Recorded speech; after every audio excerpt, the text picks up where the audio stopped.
Hello, Diana. I need to speak to Mr. Hightoff. If Mr. Hightoff isn't in, then please connect me with his answering machine.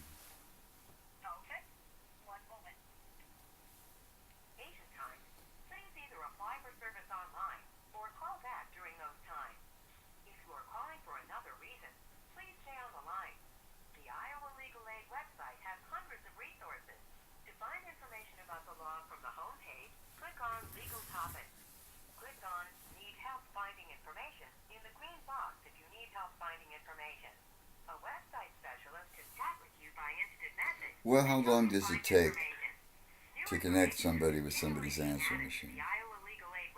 How long does that take? Now, the reason I'm calling Mr. Hightoff is because he's Alex Kornya's supervisor. And I had to explain to a federal attorney the process for legally notifying them that we're trying to report something, and he doesn't want to do it. And I. Hello? Hello, Lee. This is Jeff Soboroff. I had spoken to Alex last week because I got a rent receipt. It's getting close to winter, or it's going to be snowing soon, and I didn't want to be on the street. And I am now residing in the room where I've got all of my musical equipment packed into.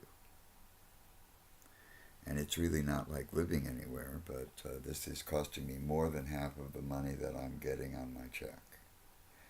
And I only have a limit. Look, I have attempted to notify, and I have posted on Facebook and some other sites my attempt to contact the local Social Security office to report my change of address. Now, Mr. Kornya had told me that he was going to do this last week. And the thing is, even though he has sent them an email and a fax, he has yet to receive any confirmation that they recognize that that communication has been made. Now, the last time I had gotten an address, which turned out to be temporary, the Rock Island office wanted to report that the people were feeding me. And by the time I left that place that was made temporary by the landlord, I was able to send Mr. Kornya pictures of every drawer and cupboard in the kitchen having been removed. There were no cooking utensils that I could use. This woman was going into my food, and you guys already know that I'm getting way less than it takes a human to survive on in food stamps. So, and this is what was going on. And I have gotten no help from you guys about anything. And the thing that makes what's happening now essential that somebody do. I had to tell a federal attorney today the procedure for making sure that I can prove in court that an attempt has been made, not only by myself, but by my representative, to contact Social Security and informing them of this legal obligation I have to tell them where I'm paying rent. Now, he didn't want to do it. And the thing is, Mr. Hightoff, this can't happen again. You're the sloth of Iowa Legal Aid has already been responsible for me spending 2 years in a federal institution over the same kind of issue. And I don't want it to happen again. So what I'm doing is I'm instructing you. If Alex doesn't do this by today, you are to send a registered letter to the Davenport Social Security office and address it to Maggie. I don't know how she gets the rest of her mail since I don't have the rest of her name.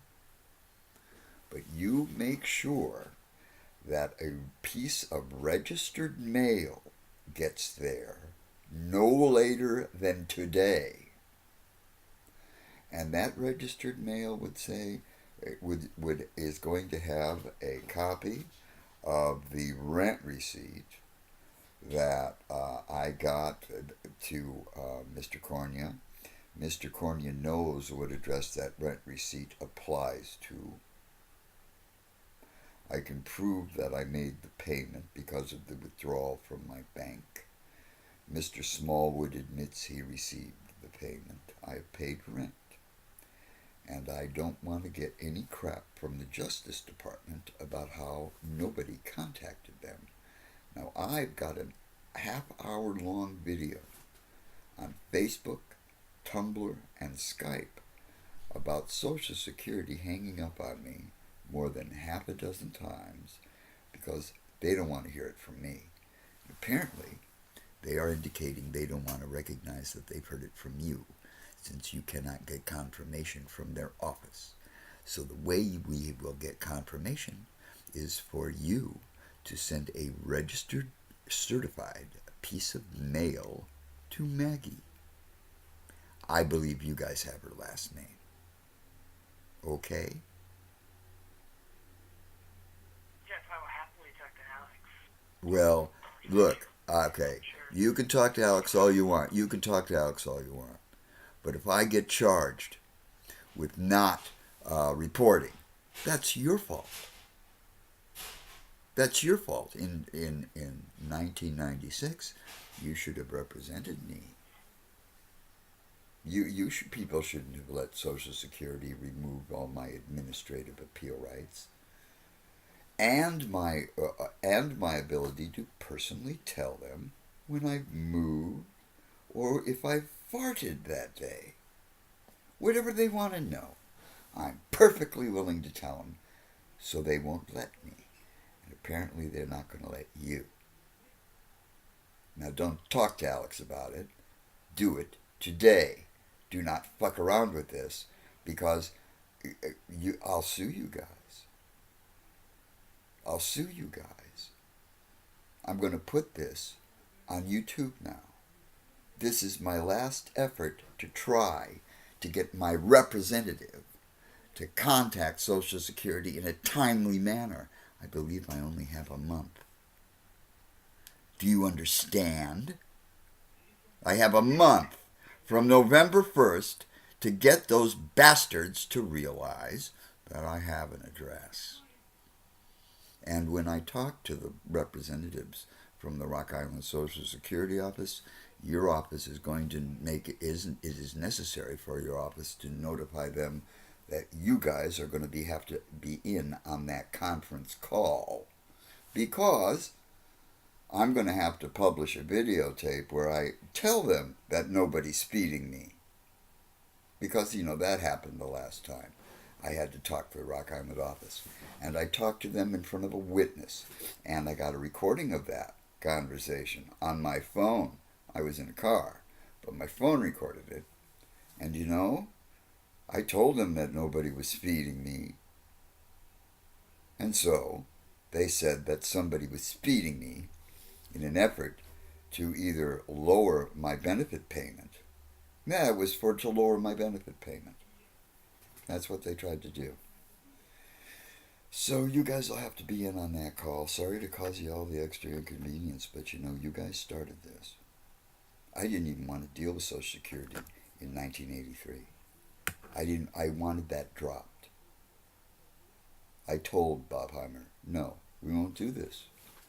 But apparently you guys wanted to involve me with a kind of scum that will not only rape a baby, but they will imprison the person who dutifully reports it. Because somebody had to. All these mandatory reporters working in the Davenport Social Security office, and all of the mandatory reporters that are working in the GHS office in Scott County, in the Bicentennial building, and your office is going to allow them to change federal records in an attempt to remove one of my entitlements. And you're willing to do that. And you know, this isn't a criminal case yet. But you know, you should represent me on that. You should be making a stink to the proper authorities about how a person in control of the Davenport DHS office had a flunky report that I was getting $1,000 a month when I was receiving half that amount of money in an effort to delete my food stamp allotment.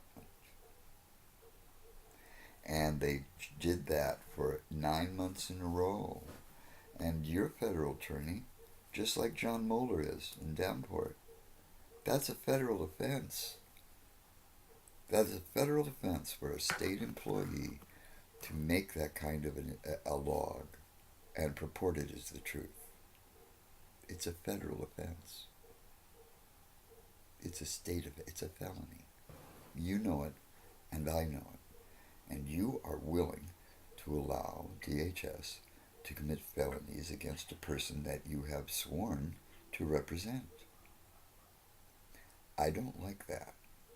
And I don't like the fact that I had to instruct a guy with a license to practice law and leave to practice law in a federal court.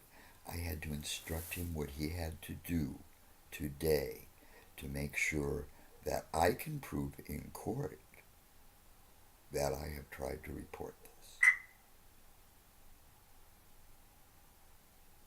So I would appreciate if you would get that letter out today, because I'm going to put this on Facebook now, my conversation with you. I made a video of it.